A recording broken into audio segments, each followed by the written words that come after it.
Hi everyone, welcome to another webisode of The Good Doctor on eZeLiving.com. Today's topic of conversation is about fat grafting, and it's a fascinating conversation because it has two aspects. One, rather than looking at this conversation purely from a surgical point of view, we're going to talk about its relevance on people's lives. And we all know that people do these kind of surgical procedures predominantly for self-esteem purposes. They want to look better, they want to feel better, they want to look great. And now there's a very natural process and procedure that we're going to talk to Dr. Zohair Al-Fardan from Eternal Clinic, and he's going to fill us in on what fat grafting is and what's involved in the procedure. Well, fat graft, as the name says, fat and grafting mean you remove a fat from one area and you graft it, basically you insert it to another area in your body. And normally it's done from the same person. So you take the fat from the own person and basically transfer it to another area. The procedure is a very safe procedure, and it's in a way it depends on the amount, how much you need to fat graft and how much you need and where the location is. The best location we take the fat graft from is from your umbilical area, basically around the umbilicus and the abdomen area. And what we do is, under local anesthetic, we just basically make the area is anesthetized in the abdomen and numb, and then basically we harvest that fat. After we harvest that fat, there are different ways and different schools of thoughts of how you process these fats. Some of them, they will take it and they will spin it, and then you're just extracting that fat cells itself and re-inject them. Some other ones, no, they will just wash it, strain it, and basically take the fat with some of the other fluid which comes out with it and inject it. So it's a different process. In the end of the day, what you need to do is you have to make sure it's in a sterile environment, it's clean, and the transfer is also made clean. And then after the harvest and whatever process we do for the fat, we transfer it to a smaller syringes, and then we start to inject the area where we want to basically insert the fat in that area. And the amount, how much we need to do, we assess that beforehand. Now typically people who go in for surgical procedures, especially when it's cosmetic related, often want to take parts out. They want to either get their skin stretched or they want to take fat out. But fat grafting is actually the reverse. So the question that we asked Dr. Fardan as a follow-up is, why would someone want fat re-injected back into their body? It's correct that a lot of people need fat to be removed, or some of the people. That's a different story. That's when we do body sculpturing. Now, fat grafting, most of the time, we do it in the area where actually volume was lost, such as the face, for instance.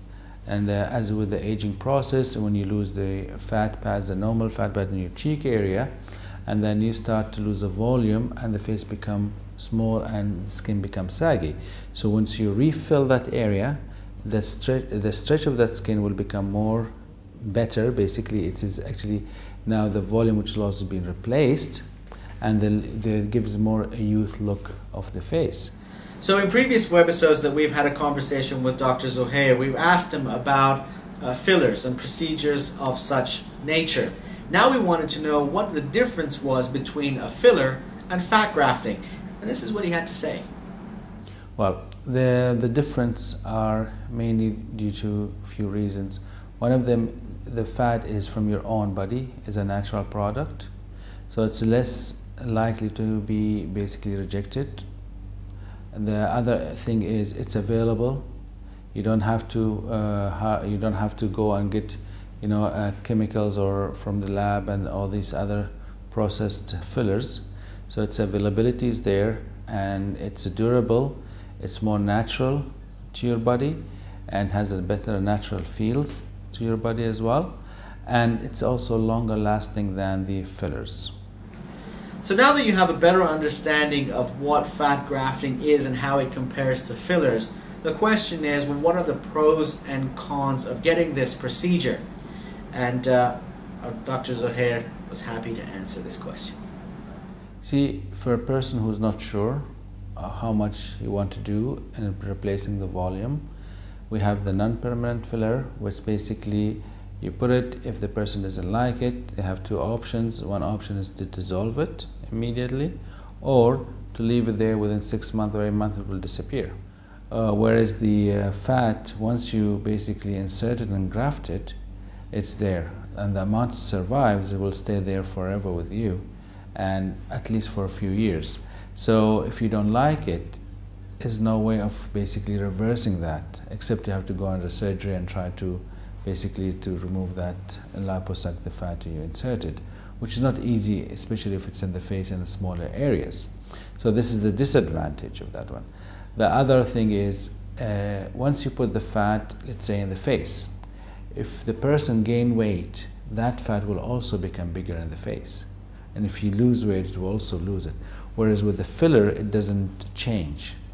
So there are pros and contras. And you know, it's also in the person's, what we do is when the patient comes to us, basically we give them the both options. We explain in details what's the advantage and disadvantage of each of these procedures and materials, and then the decision will be made based on the patient's basically need and satisfaction. So there you go. We had a conversation with Dr. Zuhair Al-Faridan on the subject of fat grafting. I hope this information was insightful. We certainly learned a lot. If you've got any other questions or thoughts about the subject matter, please leave them in the comments section down below, and we'll be happy to respond. Thanks for watching The Good Doctor on eZeLiving.com, where you can find anything and everything lifestyle.